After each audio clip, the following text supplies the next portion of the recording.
What's Mm-hmm. good? What's good, everybody? Welcome back to another episode of The Urban Platform Speak. This is a Sunday sports edition. I got my man Clayton in here. We're gonna chop it up about the NFL playoffs. This is the divisional round, right? And what else we got? We're gonna speak about the Maverick Carter consulting with the a rival league for the NFL for the NBA. Mm-hmm. Just a few other things. I got a list of other things that we can get into too. But Okay. yeah, as a matter of fact, Mm-hmm. I want to test my make sure my sound is good on here though. Let me You going up and down. You going in and out. I am See, when you turned away, it get low, but when you came back, it got back high. right. Yeah, yeah. You know what? I'm gonna go back to using. I'm gonna go back to using those mics that we was using at the studio. The lapels. Yeah. Yeah, the lapel mics, and then that way I don't have to worry about because this mic right here, you got to be like You right got up to on stay on it. Yeah, you have it. to You stay got to be on it. right up Yeah. on it at all times, right?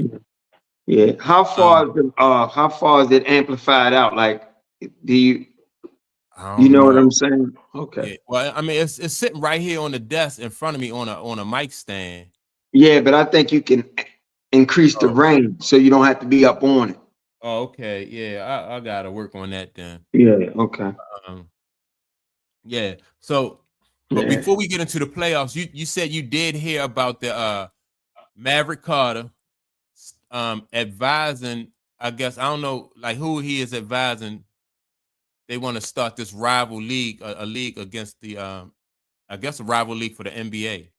Yeah, I saw a segment yesterday on First Take, and they did that segment. The report came out that it's a league, an international league, Right, yeah, supposedly got 5 billion to start another league to rival the yeah, NBA. Yeah, I heard that, and that he's going to advise. Yeah, yeah. So yeah. I want to play a little bit though of what they said on First Take. Stephen A. I think, and it was what's the other guy? Wendy. Yeah, Wendy. All Yeah. right, yeah, Interesting NBA topics to discuss. So, a rival league to the NBA could be on the horizon with LeBron James' business manager Maverick Carter brought on as an advisor to a group seeking to raise $5 billion to form an international basketball league, 6 men's and 6 women's teams. Although Carter's closely tied to Los Angeles Lakers star, sources told ESPN that LeBron James is not involved in the efforts with this new league. Very, very interesting. Brian Windhorst is here with us to discuss it all. Hi, Wendy. By the way, great to Good have morning, you with Molly. us. Morning, Stephen A. What's your reaction to this? Rival league here to the I have several NBA reactions. with Mav Carter. I have several reactions. Number one, respectfully, nobody, and I mean nobody on the planet, wants to hear that something doesn't involve LeBron James when Maverick Carter is doing that. I mean, that's just one of the most asinine things that somebody could put out there. Nobody believes that. It's an insult to anybody to think that Maverick Carter, as brilliant as he is, and as many things as he engages in, is engaging in something of this magnitude and it has absolutely nothing to do with LeBron James. That's just nonsense. Nobody believes that. So let's get that out the way. That's number one. Number two, Wendy, and again, this is all speculative. I just learned about this story. I haven't called anybody about it. They're just asking my opinion just based on the news reports. I haven't spoken to Maverick. I haven't spoken to anybody else. I haven't spoken to folks on the other side, even though I know some folks overseas. I haven't spoken to anybody about this yet. But when I saw this story, the first thing that jumped to my mind was one of two things. I'm an overpowered leaf blower. So, yeah. Yeah. I'm gonna skip right here for this commercial. But what was you saying, Clayton? Nothing. I thought you was getting ready to say something. I was listening to you. Oh yeah. Let me get back to it then. Recognizes he won't ultimately become an owner of an NBA franchise, or he wants the NBA to think about what he can do if they don't acquiesce and ultimately let him become the owner of an NBA franchise. Let me stop it right there, right? All right. Mm-hmm. So do you think that LeBron James is that the situation where you think that LeBron James is trying to use leverage and for the NBA to consider him for a spot with as ownership as one of the teams in the league, or even the expansion team? They thinking about getting one in Las Vegas? Yes. When I first heard this story, that was my initial thought. Leverage for the Vegas ownership. Right. To show that he could raise the money and they had the investors and people was willing to partner with him. And of course, I agree with Stephen A. when he says, nothing involving Maverick Carter in terms of basketball. You can't, I wouldn't, no one thinks that LeBron's not involved in it. So I agree with him on that sentiment. That was my initial thoughts. I'm still skeptical about it. I'm not so sure that, there is another league. If it is, the only place I can see is Saudi Arabia because they got the money, and it was like when they created the Live Golf League outside of the PGA. They came up with a lot of money and players jumped ship and decided to partner with Live. I can see a situation possibly like that with with the Saudi Arabia. That's the first thing came to my mind. But I don't know if I buy it all the way. I just believe that LeBron James is the type of person that will go along to get along and won't upset the status quo, so to speak. And I'm a firm believer that I just think this is just storyline to create the narrative and to put it in the media and the public's consciousness, just to write that story and kind of align the direction that it's headed down. I just can't see where LeBron won't have a franchise or own a team. And I think this is just the building blocks for it. And it's going to come out like it's some type of pushback. Owners don't really like him because he rubbed them the wrong way. But I'm going to say this about that, Mike. I don't believe he really rubbed owners the wrong way. To some degree, yeah. But for the most crucial things the league needed from him, he always was there for them. Yeah. I'll take you back to the pandemic and COVID in the bubble. It was players ready to shut that shit down. But that would hinder the business. That would hinder the partnership, TV contracts, all that stuff that was in place. LeBron was advocate. He was adamant about continuing. He got upset with Giannis and them because they was like, we not playing tomorrow because something had happened in Milwaukee during that time. We're not playing. LeBron was upset. Players was really trying to shut it down. He rallied around playing.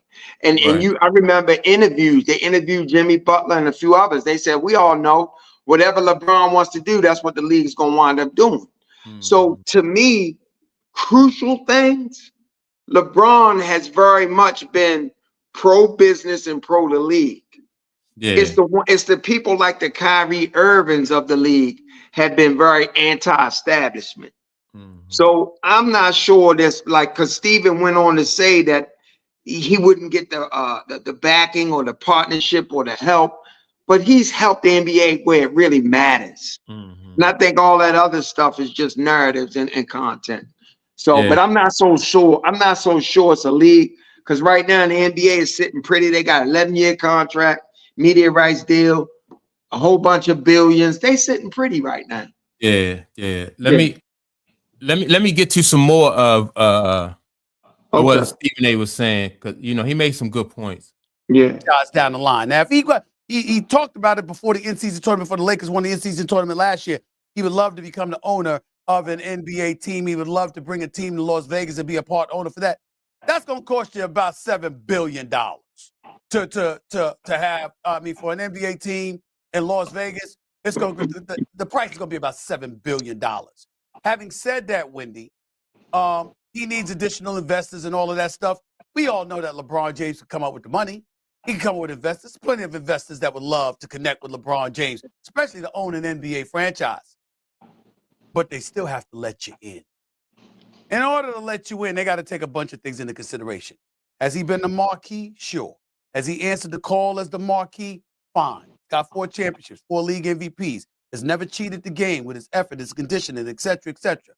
But when you look at today's NBA culture, when you look at some of the hits NBA players take, particularly as we approach All-Star Week in the slam dunk contest that LeBron James never participated in, the flagrant, lackadaisical effort they put forth during All-Star Weekend, LeBron James, way before all of that, deciding to take his talents to South Beach from Cleveland, and Dan Gilbert, the owner for the Cavaliers, had to find out watching the news just like everybody else, or watching him with Jim Gray just like everybody else.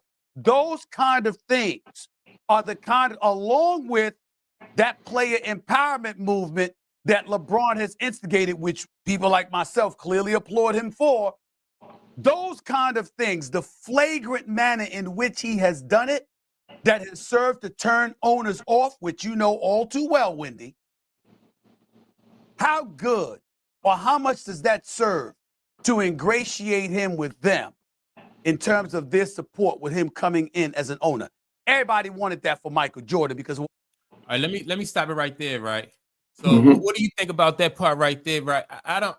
I agree with you in a way. I don't think that he rubbed feathers. He rubbed them too much the wrong way. You know, and the reason why I say that is like some of the stances that Michael Jordan had while he was playing, those stances changed once he became an owner. You know what I mean? So it all, sometimes it's based on like where you sit at, what your perspective is, and what your position is. So I don't think the fact that he, you know, the player empowerment situation, you know, that's going to hurt him as far as like becoming an owner. But I do think that it's tough to become an owner, especially if you're a minority, because of the good old boys network and stuff like that. So it's tough to really break into it from that aspect. Yeah, it is, but from the aspect of one of the things, and this is what I was having discussion yesterday. One of the things about that is representation. Representation is powerful, and it's a must in all businesses, in every institution. You need representation because you need the general public to keep consuming your product. You need the general public to remain trying to keep the machine going and keep what's in place. So if you keep, and this is the only reason why segregation ended and all these things ended, because it was to your benefit to end these things, because this is how you keep control over society. Okay. Now, the NBA, all these other leagues, they want some black representation at some point. They want the right one. I take you back to Jackie Robinson. When they recruited Jackie Robinson to Major League Baseball, they understood it was going to be good for the sport, but they just needed the right one. You understand what I'm saying? Because now, if you look at our society as a whole, the masses is constantly being recruited for the things that's in place, the systems and stuff that's in place. Like military got commercials, all these superstars and people that have success stories, I call them poster children. So it keeps the American public dreaming, and it makes them not want to start their own. It makes them want to try to achieve in somebody else's thing that they've created. They try to climb the ladder in that. So with that being said, it is hard, but it's not hard, because you need representation from every walks of life to keep the general public consuming your product and to keep what's in place. Because if you keep just shutting doors and you shutting doors on people, that's going to create a spirit of create my own eventually. And now you're going to have a true rival to what you're doing. So I understand your point, but I think it's bigger than this. I think it's so much bigger than that. I think like with representation, right? Like representation, it accomplishes what the powers that be want them to, what it wants them to accomplish. And by that, I mean, like as far as like who consumed the league, who consumed the product that the league put out there, right? So the league is most of the majority of the NBA is African American, right? The players, and so that's cool for people who can, you watch and you see the black, so you're going to get that segment of the audience. Now you have the European players coming in, and so you get that segment, join because the game is international. Then you have players coming, you got a couple players from China, you got so you got them from all over the world. But I don't think when it comes to ownership, I don't think representation really affect them, because most people who own those teams and those franchises, they are not public. Like everybody is not it's not Jerry Jones. Everybody is not like the Crafts up in New England. So for the most part, they might get pointed out every once in a while, but they shy away from, for the most part, for that from that attention, and so at the further you go up the ladder, that's what wealth do. Like wealth kind of like they stand back in the shadows. So yeah, but you're right about that, right? Wealth, real wealth, you don't know who it is. right. In terms of like materialism wealth, like controlling resources. I ain't gonna say money, controlling resources wealth. You don't know those figures, but I will say that once a narrative is in the media, because that same entity that owns that's behind the curtain also owns media. Once a narrative is in the media, no black coaches, no black owners, no black this, no black, no agent. Once that's a narrative in the public, it's in the public for a reason. You understand what I'm saying? And I think that makes it visible. And then also you had a thing where Michael Jordan became an owner. They made that visible. They're going to make certain things visible to keep people dreaming and thriving to be a part of what is. Yeah. You know what I'm saying? Right. But I agree with you on some degree. You're right. Wealth is behind the scenes. Yeah. But they put things in front of the masses for them to continue to buy in, to reach for certain things, and to keep what's in place. Yeah. What's good, Tom? What's up, my brother? What's going on, Clayton and Mike? What's happening with y'all, man? Man, we in here discussing. Did you hear about Maverick Carter as a consultant for a rival league that they want to start up? I think it's going to have like 6 men teams and 6 women's teams. And they want to try to rival the NBA. Man, I heard about it, but I don't know about it. I heard them, I just read the headline about it. Yeah. And they said they're trying to get up, like $5 billion to start it or something, to launch it, something like that. Right. Yeah. $5 billion.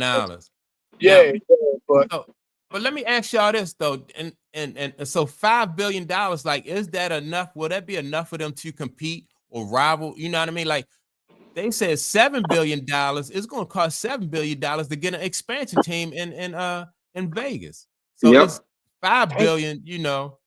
It'll cost that much. Yeah. And then you got to remember, like, the venues, like what venues they're going to use, because if they're going to rival NBA, the NBA venues aren't going to host them. No. You understand? Them owners in the NBA not going to host them. So where they going to have it at? Down Harlem Park? They're going to play all their games at the Civic Center. Yeah.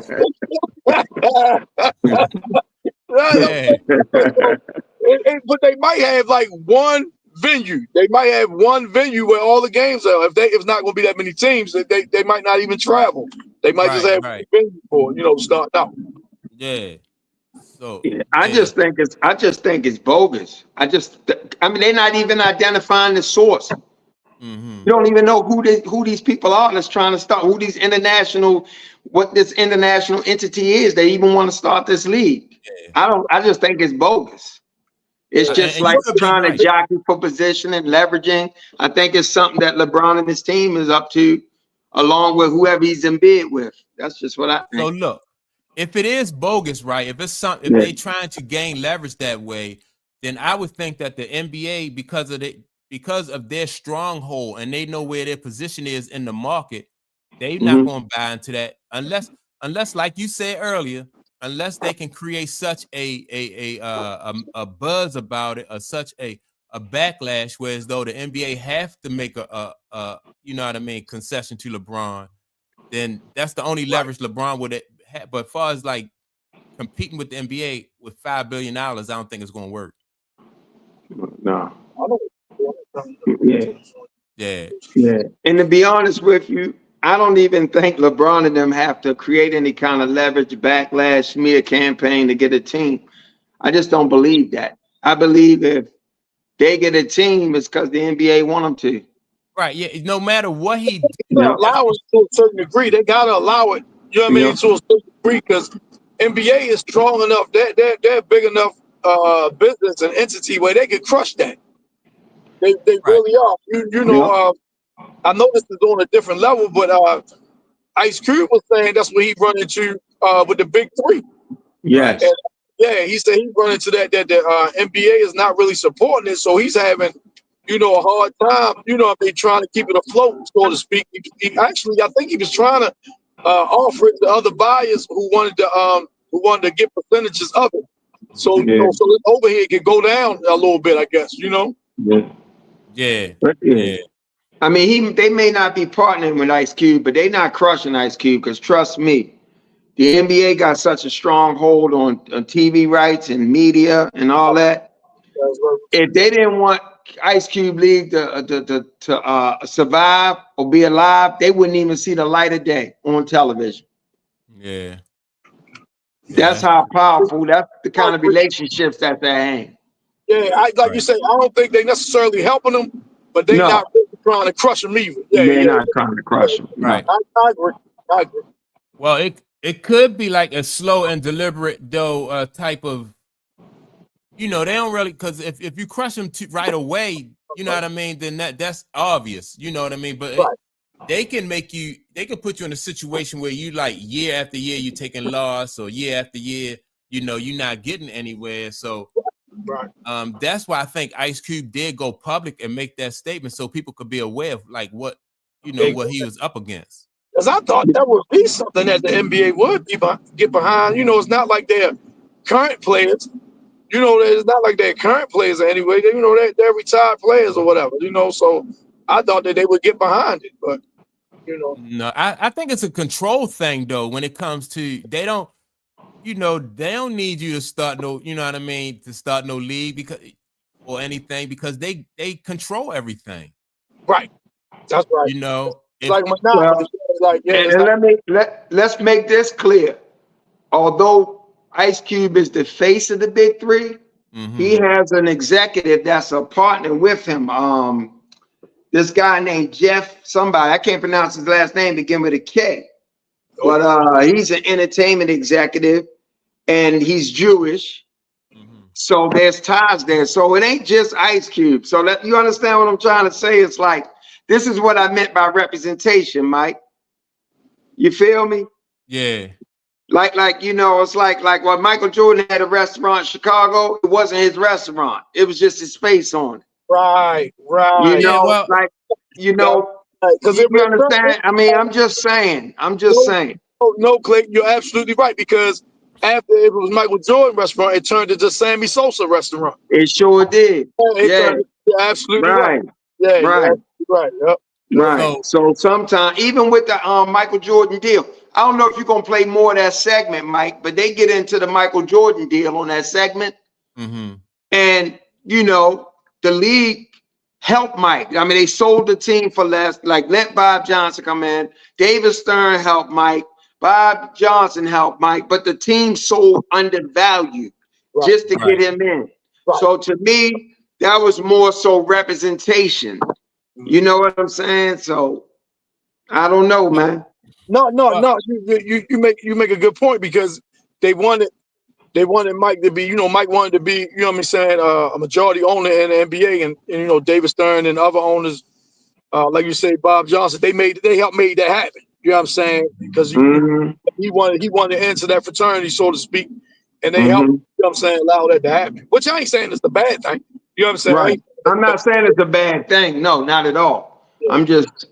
We was just speaking on, you know, just me. I just feel like, you know, when it comes to really, you know, keeping what's in place, you want to represent all spectrums of the populace. Oh, you know, to keep people buying in. They even do it with our curriculum in school.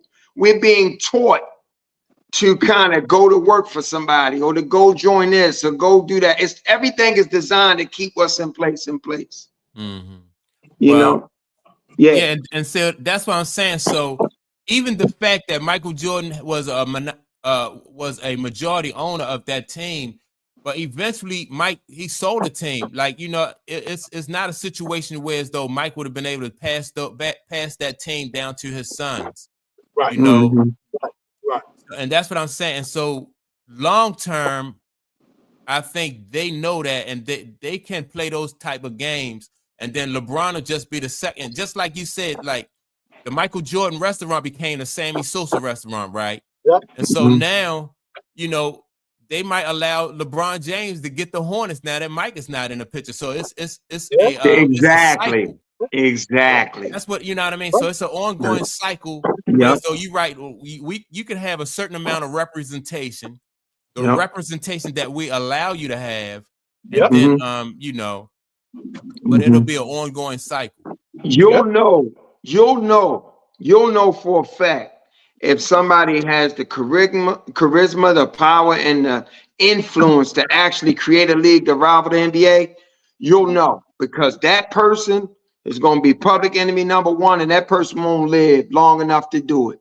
They Yeah. will kill him. So, do y'all think it'll take just more than money to do it? Y'all think it'll take more than money to do it?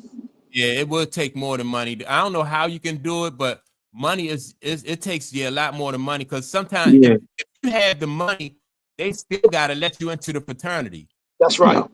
That's right. You know, so it's more. But Yeah, no, but not if you create your own league. You ain't trying to get into their fraternity. You creating your own league. but Now with your own league, like this supposed to be, you need to crawl before you walk. You need to create such a buzz, put content out. You got to have the general public start consuming your league. And that's how you get to grow it. You know what I'm saying? So let me ask you this, right?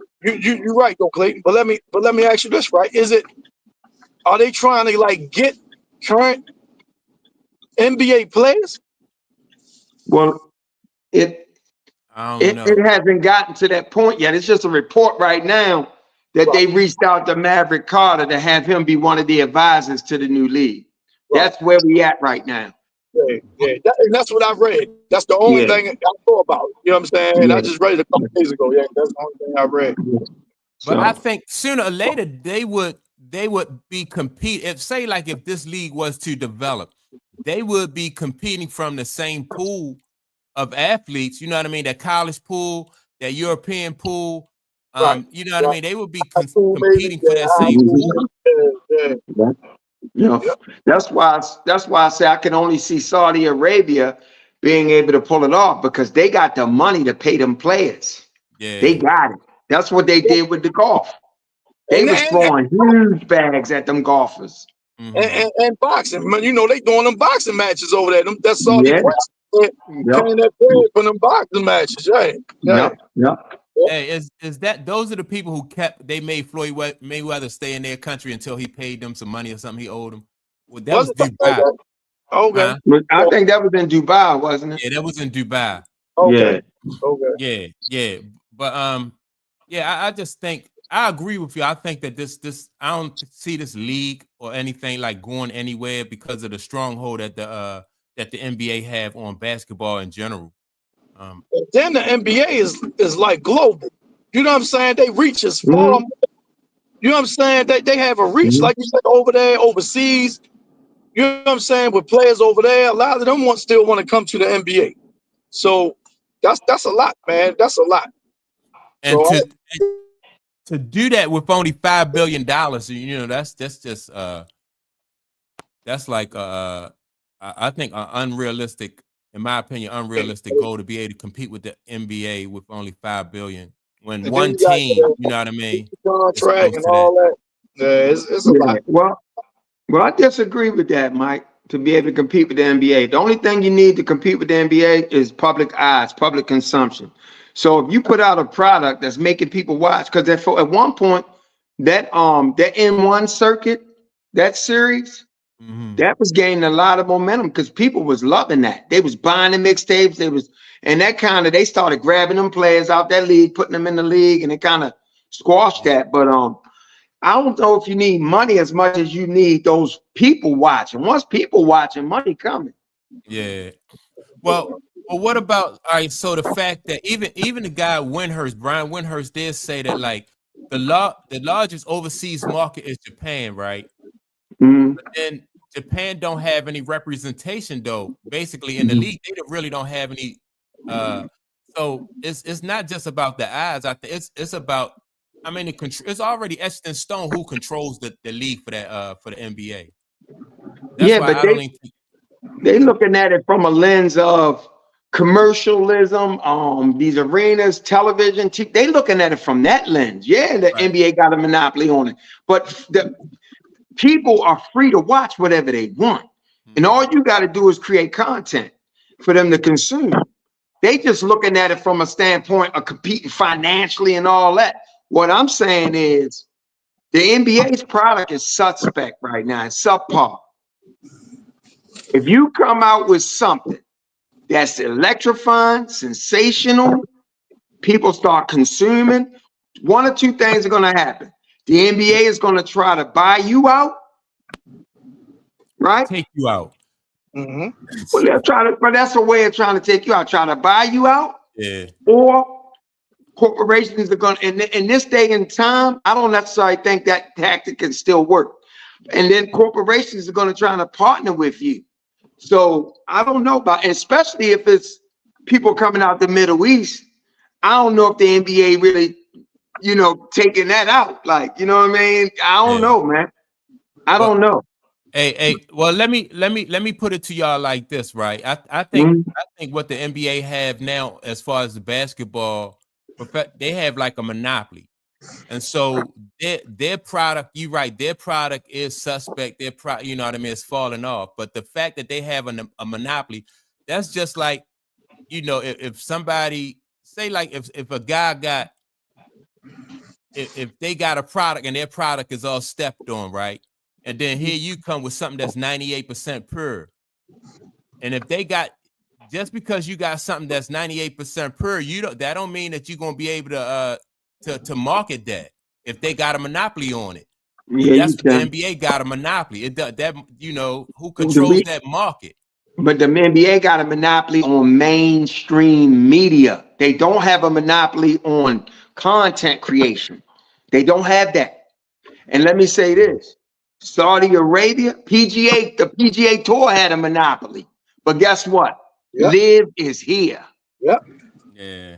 Depends on who's pushing the product, Mike. I'm telling you. Throwing money at them guys, man. I mean, yes. Money, man. Bag them. Yes. Yeah. Yes. So, wait a minute. Say that again, Tom. What you say?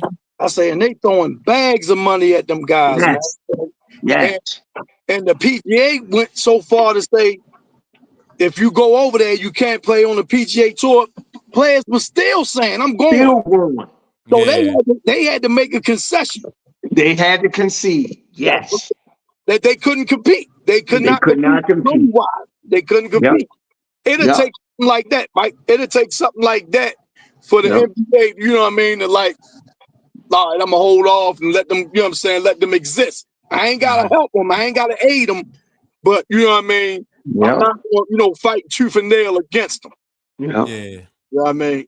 That's how people. All right, well, all right. Well, I mean, I don't think that, in my opinion, I don't think that LeBron or this league is going to be something that's, But see, I don't think. I think it's a fabricated story. I don't think it's a league. I don't think it is. So, Clinton, you don't even believe that it's factual. Like you don't even, but like the storyline that we both saw, you don't even believe that part. No, I just think it's an agenda behind this league, this story leaking, and I think it has something to do with going down the path of LeBron gaining some type of ownership down the road. Yeah. Okay. No, you might be right. You might be right.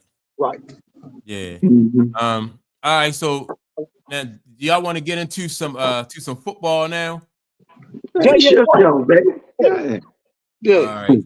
So first of all, what about those the games that last? I like that kid. What's the kid from DC that we was just talking about? Daniels.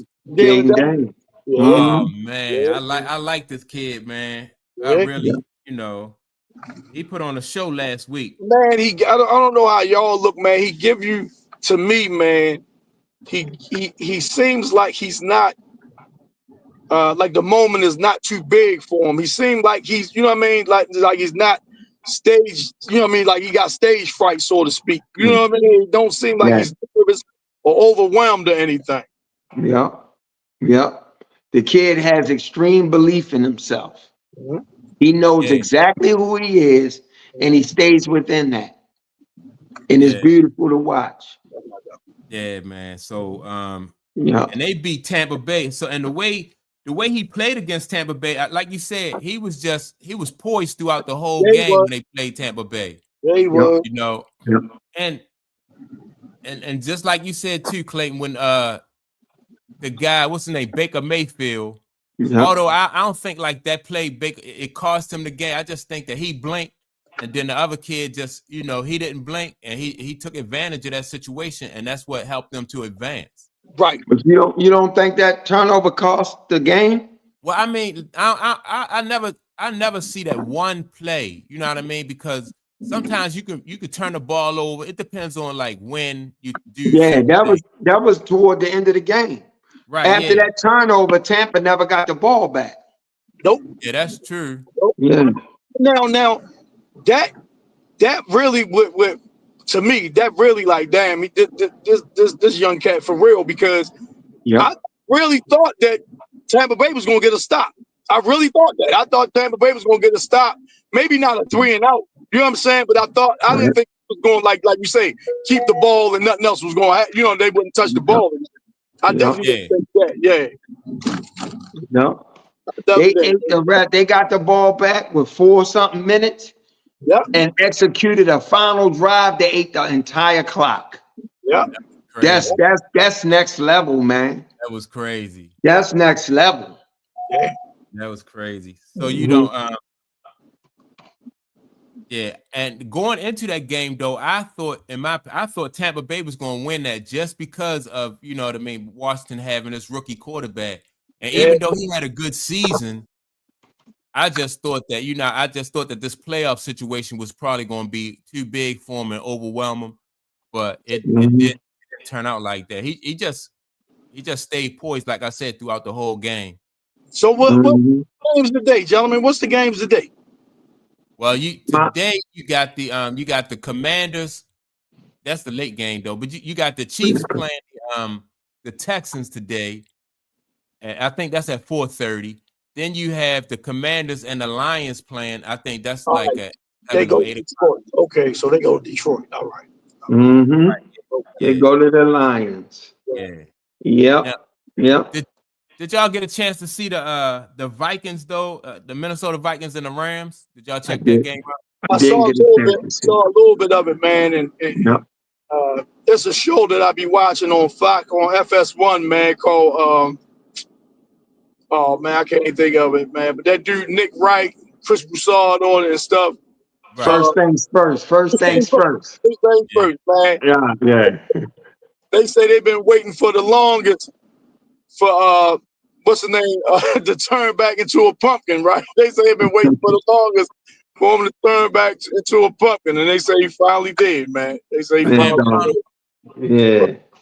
Who you talking about? Sam Darnold? Sam Darnold.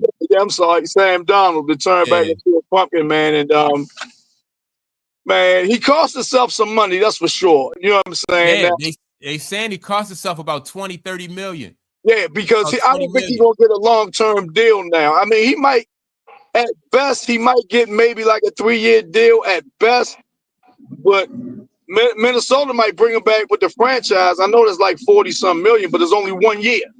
Yeah. It's only 1 year. Like, we'll bring you back. You're gonna have to show, and you're gonna have to battle with the JJ McCarthy. He might make a battle with him for that starting position, you know. Yeah. Yeah, so what Greg Neal says that quarterback play is everything. That's true. I think, especially when you get deep into the playoffs. Right. You know, you get deep into the playoffs. I agree that quarterback play, Well, I would agree with that because the quarterback has to make sound decisions. That's what's really crucial. But I think at this time of the year, like I wouldn't put all that on Sam Darnold. I think this time of year, man, the coordinators are have the most impact over the games. Yeah. Yes. Yes. Would you tend to agree with that, Tunk? That coordinators had the most impact? To a certain degree, I think them and the coordinator and the quarterback is almost like hand in hand. And then you got to throw the head coach in as well. But you gotta, Sam Donald, man, had a heck of a year. So you wouldn't believe, because he played kind of like pedestrian his last 2 games of the season. So you would think like, all right, man, you know what I'm saying? We need you to do X, Y, Z.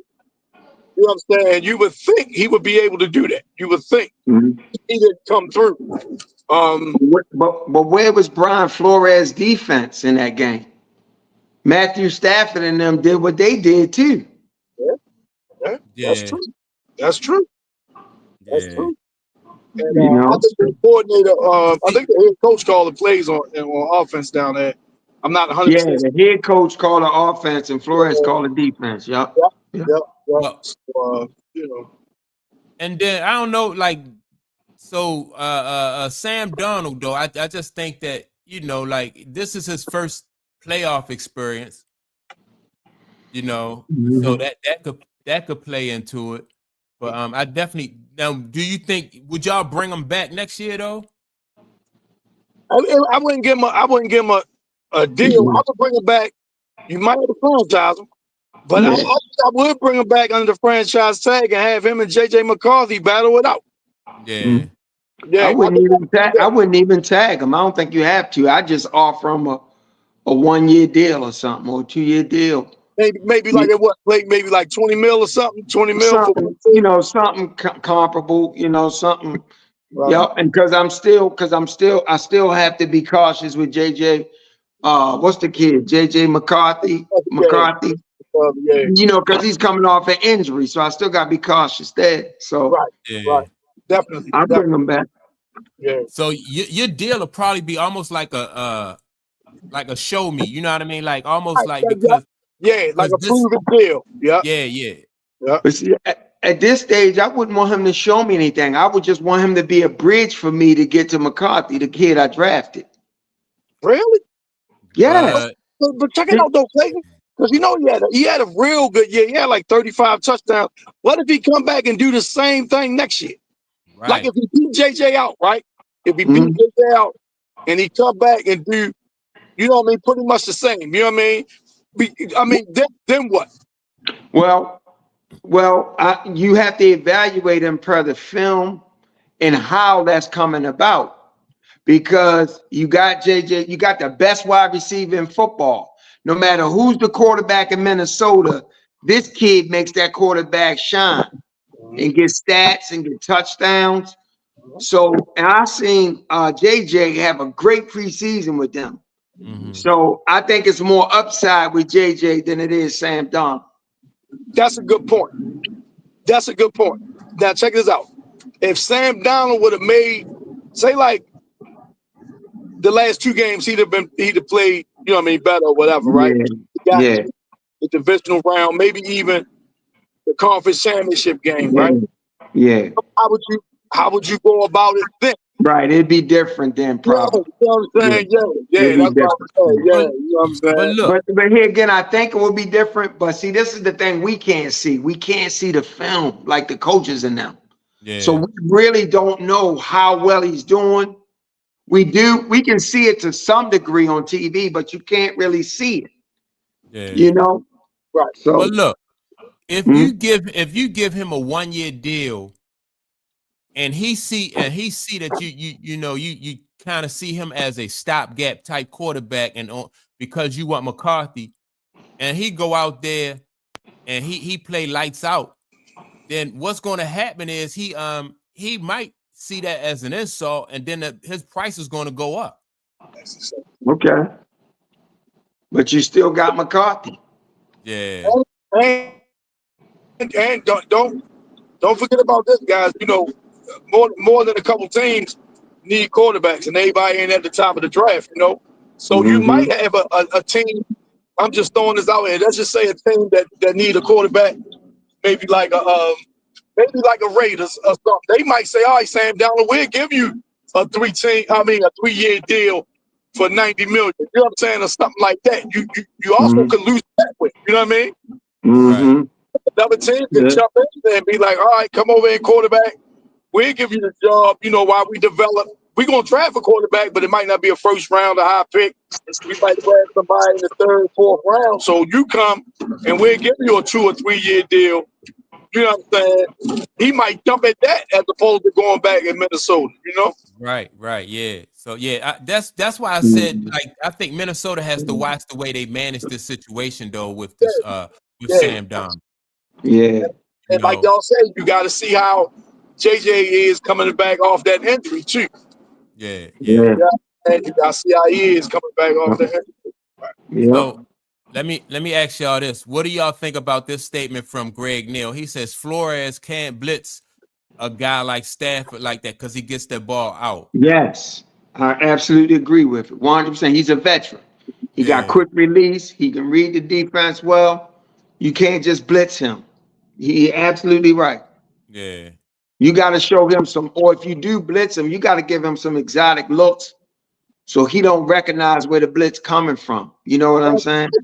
That's the truth, man. I mean, you know, he get a bum rap, I think. I mean, that Super Bowl helped his legacy or whatever, but that's always been nice, man. He always could spin it. You know what I'm saying? He always could spin it. And I'm gonna say this: the Rams is gonna be. I forgot all about when we talked last week, Mike. I forgot all about the fires and shit in LA.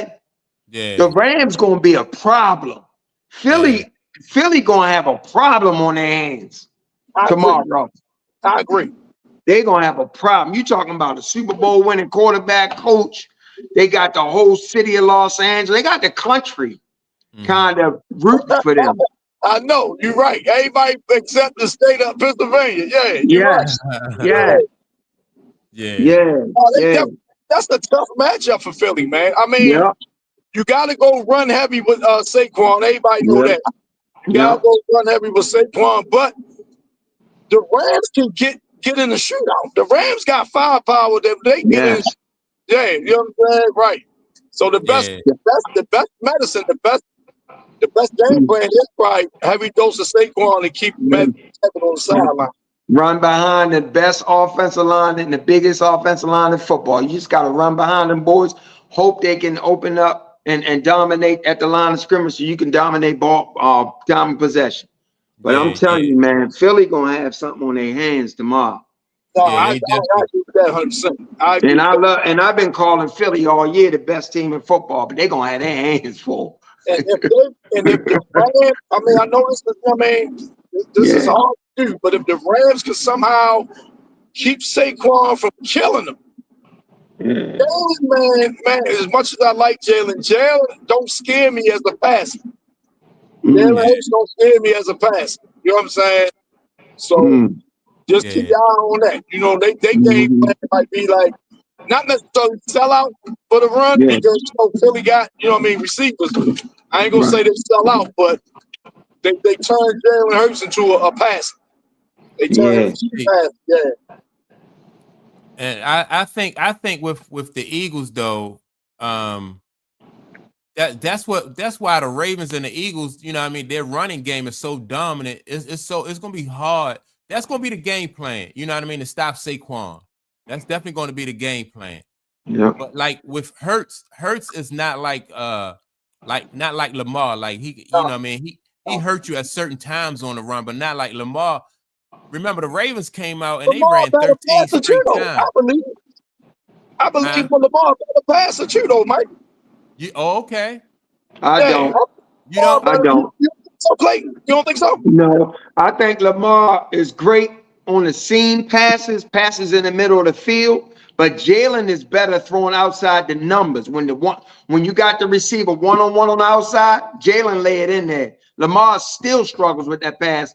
The good thing for Baltimore is nobody's forcing Lamar to just get those layups on the outside. He's inaccurate still. Yeah. I'm gonna tell you this though, Clay. You got to factor in who Jalen throwing it to as well. Cause the boy AJ, what's his name? The boy they got within the team, he nice. The receiver out of Philly. Yeah, he is nice. But if you look at those passes, Jalen is putting it there. 50-50, he's putting it there. Yes, AJ is nice. But Lamar, he'll have guys that's even and leaving, and the ball on the outside is going out of bounds. It's aired. I'm just saying like that. He ain't even giving them a chance for 50-50 on the outside. Okay. But I love Lamar. Don't get me wrong. In the middle of the field, the seam routes and all that kind of stuff, he's zipping it in there. Yeah.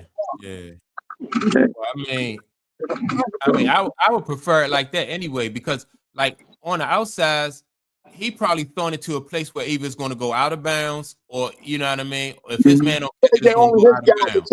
Yeah, I feel this guy can catch it. Yeah, but in the NFL, wide receivers, when you got a dominant run game and they load the box, every team wants that one-on-one on the outside. They want that. Yeah, that's where you win. They call them layups. Yeah, you're right. You know what I'm saying? So, you're right. But like I said, Ravens been fortunate because they haven't been put in that position. Yeah, but I think like the way the Ravens hurt you though, like you said, with them seam routes and over the middle and stuff like that, I think that's dangerous too, because I just think when you go for those home run type passes, they smart. You know what I mean? I don't even think that's really I don't think it's really all that much. Now, I don't know if y'all spoke on this, right? What y'all think about the receiver AJ sitting on the sideline reading the book? What y'all think about that? You think that speaks to, like, you know, he disengaged? I mean, how did y'all look at that? I like his answer to that. That's how he get into his zen. That's how he calms himself down. That's how he focus. That ain't no different than a guy going over looking at the iPad and trying to decipher what the defense is doing. I don't give no credence to that saying he's disengaged. But that's game related though, Clayton. That's game related. Where you know, and that's game related too, because it's for his mindset. I don't know if he's sitting on the sideline reading Harry Potter, man, while we playing in the playoffs. I'm not digging that. He wasn't reading Harry Potter. But you have to understand. Listen, I hear you, but you don't understand, man. That's the same as if a guy goes sit on the bench and meditates. It's the same thing. I like that he did that. What? No, I think he may not have been reading Harry Potter, but it's relevant. Like, what was he reading though? Something for his mental. I don't think it looked good. But with that being said, I don't put a lot on it. You know what I'm saying? I don't put a lot on it. I just don't think it wasn't a good look. I just say that. It wasn't a good look. If you over there reading 48 Laws of Power or something. This is the book he was reading. It's called Inner Excellence. Okay. See, that's the same as trying to gather yourself, meditate, and tap into that inner power, that stillness. I love that he was doing that. Okay, so it was inner excellence. I want you tuned into that. Yeah, now if you over there looking at the iPad, trying to dissect plays and stuff, cool. No problem. I don't want you reading the book. Now he said that was one the first time he did it. No, he always do it. Yeah. Yeah. And that book, the purpose of that book is designed to clear your mind. Yeah. Okay, Blake. Now you're an author. You're an author and you're a reader, right? You're an author and a reader. I'm not much of a reader as I'm an author. That's interesting, but go ahead. Okay, but check this out though. Why you can't clear your mind before the game? Why your mind not clear before kickoff? That's not saying it's not, but sometimes everybody's different. So everybody has their own way to find that calmness and peace and connect to it. Everybody's got different ways to do it. All right, so you know what? I can kind of look at it like, all right, so it's almost like taking notes before class, and then you know what I mean. You just reading over your notes during class. So I don't know. I guess maybe if it works for him, I guess that's cool. Like I said, I ain't got a problem with it. I just didn't think it was a good look. You know what I'm saying? I ain't necessarily have a problem with it. Yeah, but once he said what he was reading, I understood it. That's all. Because it's like the plays, he know the plays inside and out. They here at the end of the season. Everybody know the plays, the verbiage, and everything.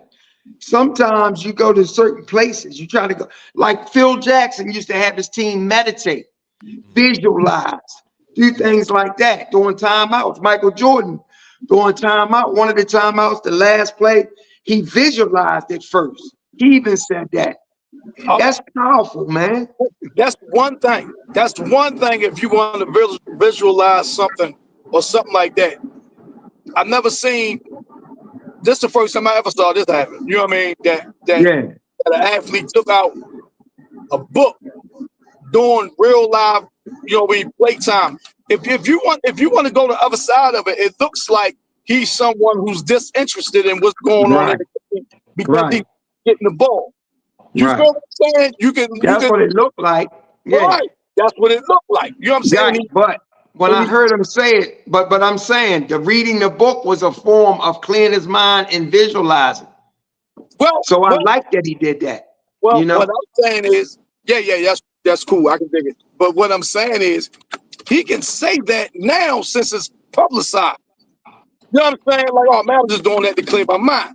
But maybe that was just a signal to the coaching staff, to his quarterback, that look, man, ain't no point in me being that into the game because I'm not getting the ball anyway.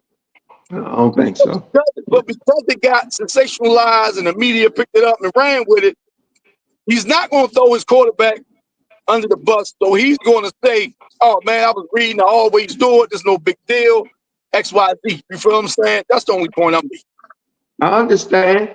Yeah, but I just feel like him saying he does that all the time, I think it's something the team is aware of. I mean, because I ain't hear nobody else say nothing. But you're right, they could just be keeping it under wraps, but I give them the benefit of the doubt because I can understand it, But I understand what you're saying too. You hear that part? Some teammates say, man, I've never seen him with a book. Yeah. What teammate? The bench is a big area. You know what I mean? It ain't like said that? Who said that? One of his teammates said, it was a white guy. I don't know who it was. And said, I didn't hear that. Yeah. You never seen. I mean, I think I want somebody to be engaged and focused, while we playing a football game too. Right. So that to me, so you want him focused, right? Right. He was that was his way of getting focused, clearing his mind. Yeah. I just never seen nobody do it like that though. Yeah, I understand. Yeah. I think it, even if it was 90% that, I'm gonna clear my mind, I'm gonna read this book. I think 10% of it was something else. I think it was like, man, I ain't getting the ball, so why am I even worrying about what's going on out there on the field? You know what I'm saying? Let me ask you this. All right, so if you're in the middle of reading a book, you reading, and then so somebody have a pressing issue or something, they want to come over there and discuss with you about talk to him. And I just No, finish what you were saying, Mike. I mean, I just think if you got a pressing issue, y'all trying, like, as a team, y'all trying to work y'all way through this situation, because I think it's better if he's engaged with his teammates than to be sitting on the side. I think that's better too, and it's also better to even appear that you engaged. You even appear like you care about what's going on, as opposed to like, oh man, I'm gonna read this book, man, and stay focused. Give the appearance like you care about, as opposed to, you know what I mean. But that's just me, man. I mean, we all look at it through a different lens, so I can dig it. But I have a problem doing just want a good look to me. That's just to me. Yeah. You know what I mean? Right. Let me ask y'all this then about how much of a chance do y'all think that the Texans have of beating the Chiefs today? They got a chance because they got to play the game. You know what I'm saying? So if they suit up and get out there, they got a chance. But I don't expect them to. You don't?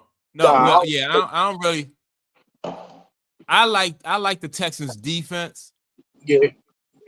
But I don't know if they, if they got enough on offense. What's the name started looking better as the game went on last week? CJ Stroud. Yeah. started looking better as the game went on. So how he finished up the game, the way he was looking, if he comes out looking like that this first half against Kansas City, you know what I'm saying? He would give him a puncher's chance. You know what I'm saying? He would give him a puncher's chance.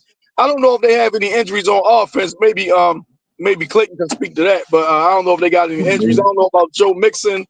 I don't know about one of their receivers or anything like that, but I don't know I how think Joe Mixon playing. Yeah, I just no matter how great Houston's defense is, I believe Patrick Mahomes has seen every defense you could see at this stage of his career, and I think they'll find ways to attack the defense to get enough on the board. I'm not sure that C.J. Stroud can handle Spagnolia's blitz packages. And I think they're going to, confuse him a little bit. And I think he's going to struggle a little bit against Spagnolia's defense. I seen Spagnolia shut down Tom Brady in the Super Bowl when they was undefeated. I seen what Spag did to the Baltimore Ravens last year. I mean, the coordinator is great. When they execute his plan, I think CJ might struggle. And like I said, as good as Houston defense looked last week and they look great, it ain't too much Patrick ain't seen. Yeah. It ain't too much he ain't seen. We all know and can agree. Pressure is the number one thing against a quarterback, any quarterback, the greatest of the great. If you can get pressure. The thing is, can Houston pressure him? I don't think so. Yeah, man, I don't think so. But they might can, but I'll say this: you're right. If you can get pressure just with a standard rush, the number one thing for a good quarterback is if you blitz them, because now you're giving them open looks. Yeah. But so it depends on how the pressure comes. You're right. If you just beating a man off the rip and you pressing them that way, yeah, that's trouble. But if you blitzing, no. Some quarterbacks, young quarterbacks, because they look like DNA headlights, they get confused, they speed up. But them good quarterbacks, you blitz them, they throwing a hot pass, they throwing a hot route, they killing you. Yeah. Dan Marino was famous for that too. So it's gonna be interesting. They got a fighter's chance. The offensive line's been suspect all year for Kansas City. Patrick been sacked a lot. So if they can get there without pressure, without blitzing, and keep them under duress, they got a shot. But I just don't think CJ gonna be able to handle Spagnolia's defense. But you know what, though, Clayton? The last few games, he ain't been getting pressured and hit like he was earlier in the season, though. I'm talking about Patrick Mahomes. You're right. He ain't been getting hit like that. You're right. Like that. So you're right. Yeah. And they getting all their players back. They got all their players are back now, except what was that, Rice? But they got everybody back, So we'll see how that pan out. But it's gonna be fun. Yeah, it's gonna be interesting to watch. So both of y'all gonna like that. He gonna love that. Us as fans, you know what I mean? Yeah. So look, so everybody's picking the Chiefs for that game, then, right? Yeah. Until Kansas City lose, I ain't picking against them. You can't even argue with that. You can't even argue with that. So somebody knock them off.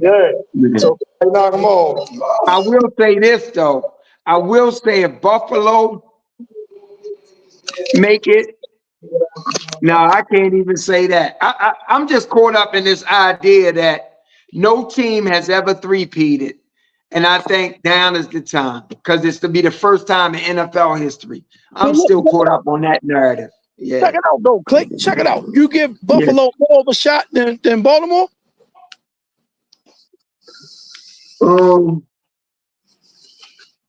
I do. No, I don't. Yeah, I don't. Run it down for me, Clayton. Run it down for me. Well, I seen what Buffalo did to them earlier this year. I seen how Buffalo played them last year in the playoffs. It went down to the final seconds.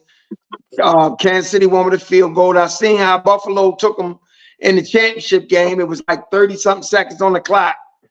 they was up, and then Patrick went down. And I just think Spagnuolo, like I said, his defense, the blitz packaging, the way he confused things. I just think the Ravens offense a struggle against it. Yeah, I just, in my opinion, I think the Ravens just have too many weapons. Buffalo is just mainly dependent on their quarterback. Other than that, you know, they don't really have a lot other than their quarterback. And not to say their quarterback is not nice. James Cook look good. James Cook running. You know what I was saying? You said running? Yes, James Cook. Yes. He got 16 touchdowns on the year, man. Yeah. They ran the ball down Denver throat last week. I mean, that's Denver. Denver was the number 2 defense in football. Again, that's Denver. Let me see. This is what I was saying, though, Clayton. And I'm asking both of y'all this, though, right? Do y'all think Derrick Henry makes all the difference when they face Kansas City? Do you think Derrick Henry, because Derrick Henry is a key to keeping Patrick Mahomes off the field, you know?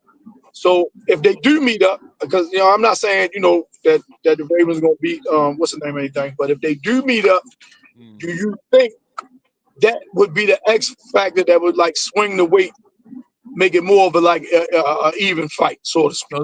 Not make Baltimore favors or anything, but, you know, make it more of a fight. Greg, so you asked that question, Tongue, and Greg Neal just said, if you don't stop Derrick Henry, you won't beat Baltimore. And I think this year, I think that's the difference. I think this year, that's the difference. You gotta, you know, because Derrick Henry just opened up so much for Lamar, you know, and make his job so much, just like the other guy, like you know, just like the dude Saquon make for Hurts. But I think it's even Derrick Henry make Lamar just so much more dangerous. Right. You know what I mean? So yeah, definitely. If you gotta, I don't know, you gotta stop Derrick Henry. You do. You do. You gotta stop him. You gotta stop him because there's no question about it. There's no question about it. There's no question about it. And the first time they met, I don't know what Spags did, but he held Derrick Henry to 3 yards of carry. So I don't know what he did. He might have did run blitzes. I don't know what he did. But you're right. You got to stop Derrick Henry.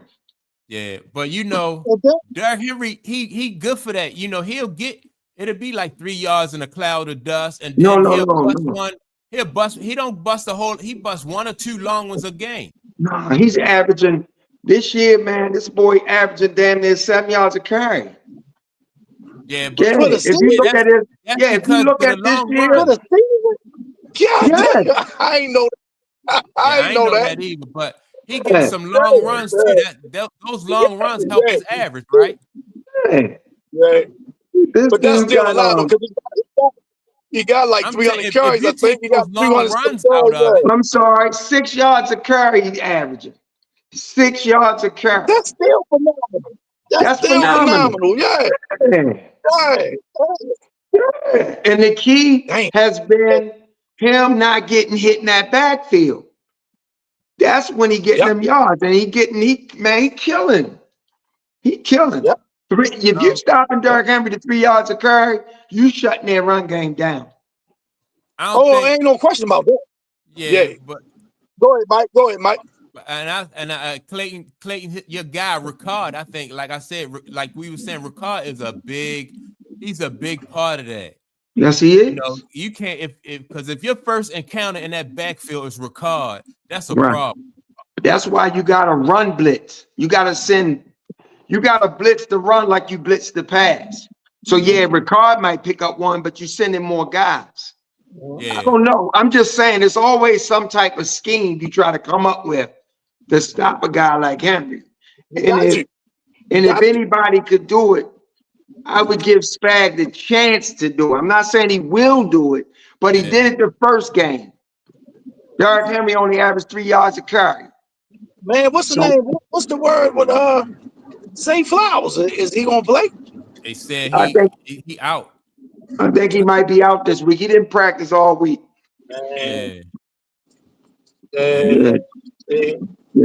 And ain't get me wrong, Mike. I'm not saying he will stop him. I'm just saying that's how you got to come up with a scheme to stop Derrick Henry. And you know Ricard back there picking up the initial guy. So you gotta figure out some stuff. You gotta disguise some things you're doing. Yeah, that's last week, hey Tunk, last week the boy Patrick Queen, he was running away from the hole. You should have saw it. Wide open. He could have came in the hole to tackle Derrick. He was getting behind guy. He was running away from it. yeah. It was almost like the Steelers laid down for them. And I'm gonna tell you this though. I'm gonna tell you this. Yeah. You game plan for Derrick Henry. You can't forget about Mr. Jackson. Mr. Who? Now, Derrick Henry should be your focus. Lamar Jackson, Mr. Jackson. Yeah. You can't forget about why you and I agree. You pose a game plan for Derrick Henry, but why you game planning for him? You know, Ravens run that. You know what I'm saying? That what's that? That run pass option type thing. You gotta still get eye on number 8. You know what I'm saying? You definitely gotta do that. Yeah. Yeah, they let Lamar the first game. They let Lamar run crazy. Lamar had in the first game against the Chiefs. Lamar had 122 yards on the ground, 16 carries. Yeah.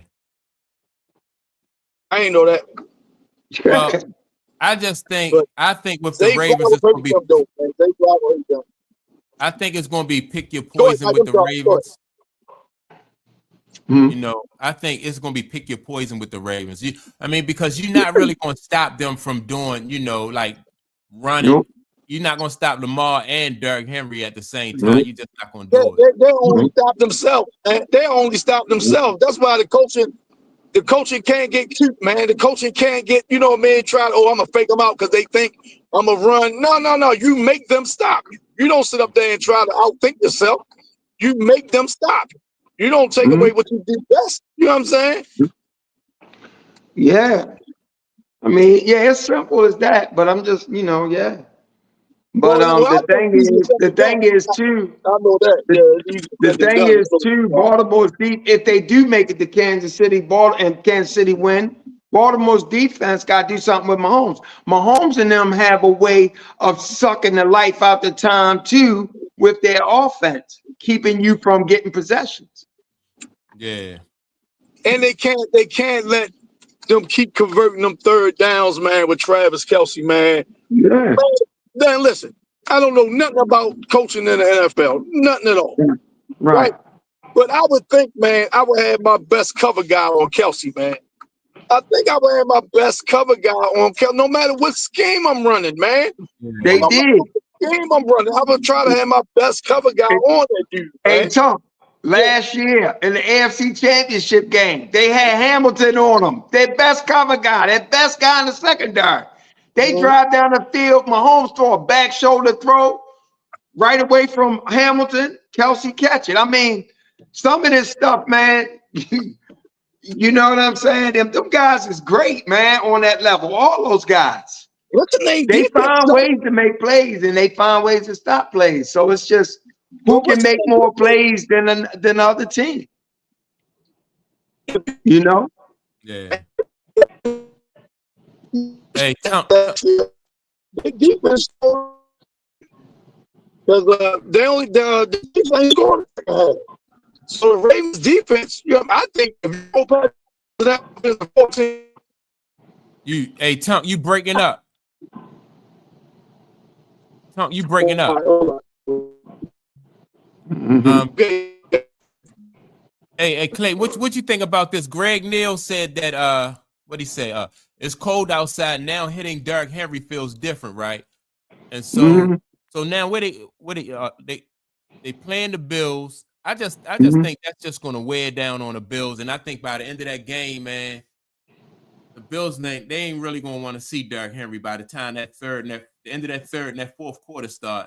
I think they're gonna be Henry and Ricard. That's just a lot to ask somebody to deal with. Yeah.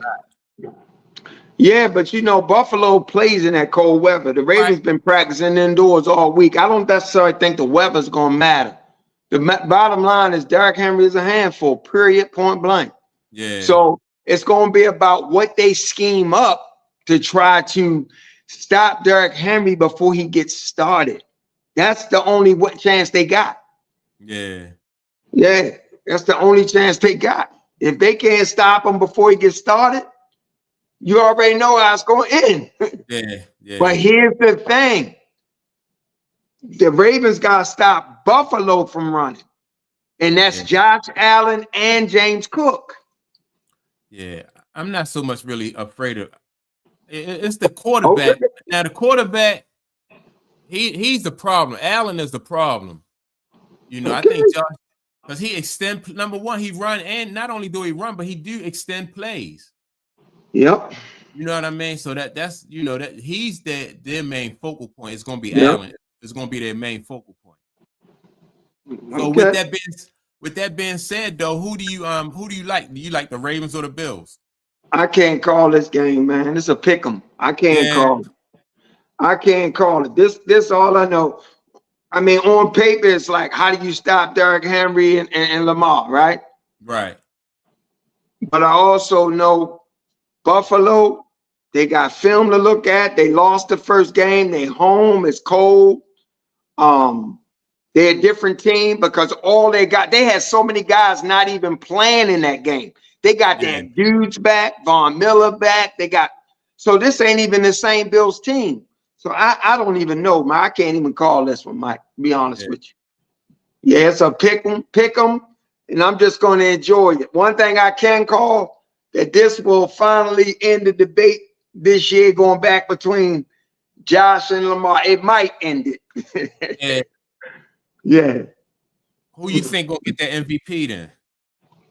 Or this is gonna settle it? No, the votes are already in. Oh, they already in. Okay. Yeah. They just haven't announced them. No, this ain't gonna settle it. Yeah, I don't know who's gonna win the MVP. I still think it might be a cold thing because I've seen that happen before with Peyton and Steve McNair. But I honestly think I don't look at the most valuable player as who's having the best season. I look at value. And I think there's more value in what Josh is doing as opposed to what Lamar. It's great value in what both of them doing, what Lamar doing. Don't get me wrong.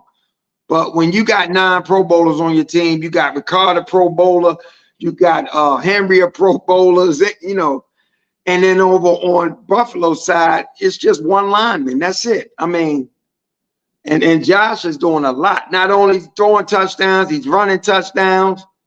So he's their whole. You just said it. He's the whole team, and they got a better record, and they beat the number 1 seeds in both conferences, the Lions and the Chiefs. Yeah. So I don't know. I just think he's doing more with less. Yeah. But I don't know. Lamar's season is sensational. But I know for a fact that a lot of what's opening everything up for Lamar is everything around him. So Lamar gets to be spectacular. Yeah. You know. All right. So all right. So who do you think? Who you got MVP? I like Lamar as the MVP. I do. Okay. I like Lamar because you know, just because of the numbers this year that he had. I know last year he won. He didn't have the numbers last year and he still won. But why did he win? Why did he win? They had the record last year. Yes. Yeah. But I mean, and to me though, but don't you think that points to like Lamar's versatility though? Because a little bit because he had to do different things last year. They didn't have Derrick Henry, so he did some different things though to help their team. What did he do different? What did he do different? He was more of a he was more of a facilitator last year than he was. Well, last year he was more of a one-man show. This year he was more of a facilitator. Mm-hmm. Last year he is what the dude Allen is this year, as far as their offense is concerned. You disagree? Know. Yeah, I just think Lamar's game is the same. He always does what he do. He runs around, he holds the ball, he lets plays break down, go off script, make plays downfield, or run with his legs. I think that's just what he is. You just described Allen. You just described the dude Allen. He the same way. Who, Josh Allen? Yeah. No, Allen is a little. He makes plays with his legs and stuff, but Josh Allen throws on schedule. He throws from the pocket on schedule too. He can beat the blitz. Like he does a lot of stuff, man. He don't just run it. He don't hold the ball to wait for the play to break down and throw it. He throws on schedule a lot. I think that in my opinion, I think that they just swapped like last year. What you got from Lamar is what you're getting this year from Josh Allen. No.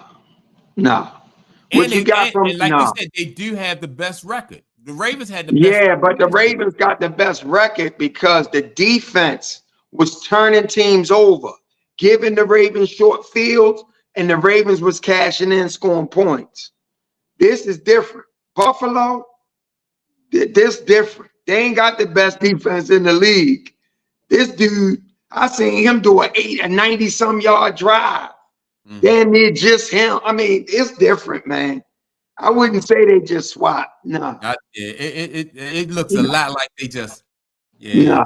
No.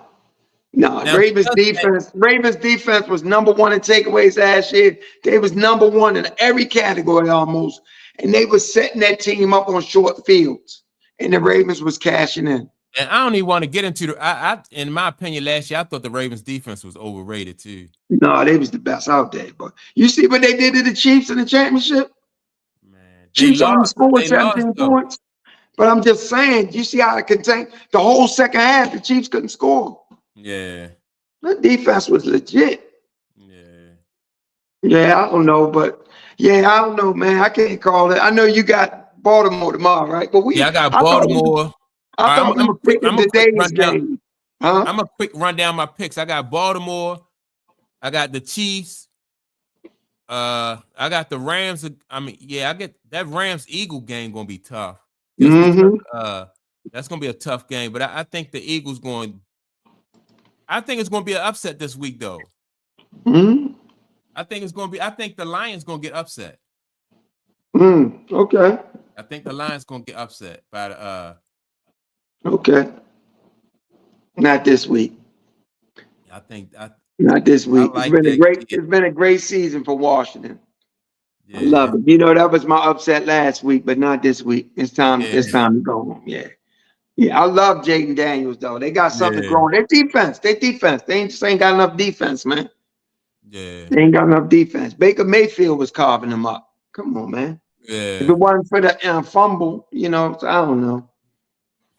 So all right, let's move on though. Before we get out of here, let's talk real quick about that league, that what is called Unrivaled. Yeah, I didn't see it, but talk to me. Now I caught a couple of those games. I caught the highlights to one of the games, but just I like what I see. It's a 3-on-3 full court, and the court is smaller. Okay. At least in length than a regular court. I'm not sure if it's as how wide it is. Like, did the court look like it was wide? Yeah, it wasn't as long. And it wasn't as wide. It was just a smaller court, 3-on-3, right? And I think I like what I was saying. It was some good games. I don't even know the name of the teams yet because the teams, but I know some of the teams. I know the Rose. I know the Laces. I know who did the Rose play last night? They played. They got the Phantom. Yeah. Who else? Who did they play last night? The Rose. I don't know who they played. I know that Nafisa Collier, she looked good. Who's the girl who hit the team against? That's who she played for. Skylar Diggins, huh? Yeah. That's who Skylar Diggins look good. Yeah. The other young lady, I forgot the girl that she played with the Dallas. Enrique looked good. Yeah, Enrique, man. It's made for her, man. Yeah. This man, come on, one-on-one basketball. Come on, Yeah. man. Enrique just seemed like she couldn't miss either. And the Yeah, court is smaller. I mean, everywhere she touched the ball, she opened. yeah. Everywhere she touched the ball, she opened. But That's yeah, who I the like. team is. That's who they beat, the Vinyl. The Oh, okay. Vinyl. That's who Fee and Enrique didn't play for. Didn't Skylar hit the game winner? Yeah, she did. Yeah, Yeah, I saw she that beat highlight. she Yeah. beat Stewie and her team. Okay. Oh, Yeah, did she? Breonna Stewart, huh? They beat Brown Stewart's team. Yeah, she beat Breonna Stewart's team. So who are they? Who's that team? The Owls or something? I'm not sure what The Lunar Owls? I don't even know all the names, man. Yeah, I don't know what they call, but I'm gonna I look don't at know. some. I think in my opinion, though, I think it's a good brand of basketball. Do you? Yeah, I do because it's up and down. It's a fast pace. It's a little bit, if you ask me, it's a little bit faster pace because of the small court than the WNBA. It's a faster pace than the WNBA. Yeah. Okay. And and I don't know, you might get a better performance too because of like I said, I think their shooting percentage is going to go up because it's a smaller court, a faster pace. Well, I'm gonna say this: since it's the faster pace and it's like constant running, I don't know how many weeks they're gonna go, but I think the older players like a Stewie, maybe Chelsea Gray and them, I don't know if they're gonna be able. I don't know that constant running. I don't know if that's gonna affect them eventually. I thought when I saw that, and I was looking at Afisa Collins, right? And I saw that, I was like, wow, this, there's gonna be a lot of wear and tear on them. Yep, and they already got some injuries. I do know Marina Mabry. I know she got hurt before the season started, calf. And they reporting some injuries coming out that league too. So you gotta watch that. Yeah. And I agree with you, Greg. That 3-on-3 definitely show if you could hoop or not. Because I mean, I like the 3-on-3 because you get a whole lot of one-on-one matchups. You don't get the you can't hide. If you have a deficiency in a 3-on-3, you can't hide. Ain't nowhere to hide. No, you can't. You got to stay in front of your defense. You got to stay in front of the player. But I'm gonna say this: I don't care how great your defense is. It's hard to stay in front of a player for long periods, especially with that much space. So I expect it to be like good scoring. And I understand one chick scored 30 something, and they only got 7-minute quarters. 7 So minutes. she was putting it in. Who was the girl? Howard. What was her name? I did see that, Howard. Yeah, I forgot her name too. Yeah, but as the season go, and I think that they are all like in one central location. That's the thing. Yeah, that'll help. So they're all in one central location. Then on top of that, so ain't no traveling involved. They don't need to be, all the logistics, and they took all of that out of it. So that must mean it's going to be, the season may not be as long. You know what I mean? Because of that, the fact that they all in one central location. Yeah. Yep. So it's all good, man. It's all good. I'm gonna check it out. Like I said, I'm gonna watch some of the highlights. Maybe sometime between now and tomorrow, I'll try to check them out. Check them out. Definitely. Yeah. Who else I watched? I watched the South Carolina, the Gamecocks, right? Yeah. They look good, man. They just look good, man. I'm waiting for March, man. I'm waiting for it to get tournament time to get there. Yeah, South Carolina look good though, and the young girl Ashley, what she hurt, Mikey? Her Ashlyn tore her ACL, right? But they still tough, man. They tough. Watkins? Yeah, Watkins. Yeah, Ashlyn Watkins. She hurt. She out. Yeah, South Carolina deep, right? Yeah, they are. They and deep. They play Alabama. I think they play Alabama. Well, I want to see that tomorrow they play LSU. Oh, okay. I'm gonna write. Yeah, LSU. That's gonna be a good one. But the young lady Flage looking good this year. Yes, absolutely. Yeah, Flage is looking good. So and they got some nice freshmen that they picked up at LSU. They reloaded. Yeah. Loaded. Yeah. Yeah. So yeah, South Carolina number 2 in the country right now. Okay. Yeah. Okay. Yeah. Yeah. But, Okay. Who number 1? it might be UCLA still. UCLA still? Yeah, I think it's UCLA number 1 with the women's. Okay. Have they lost a game yet? Who, UCLA? Yeah. South No, Carolina they lost one 17 and game. 0. They 17 and 0.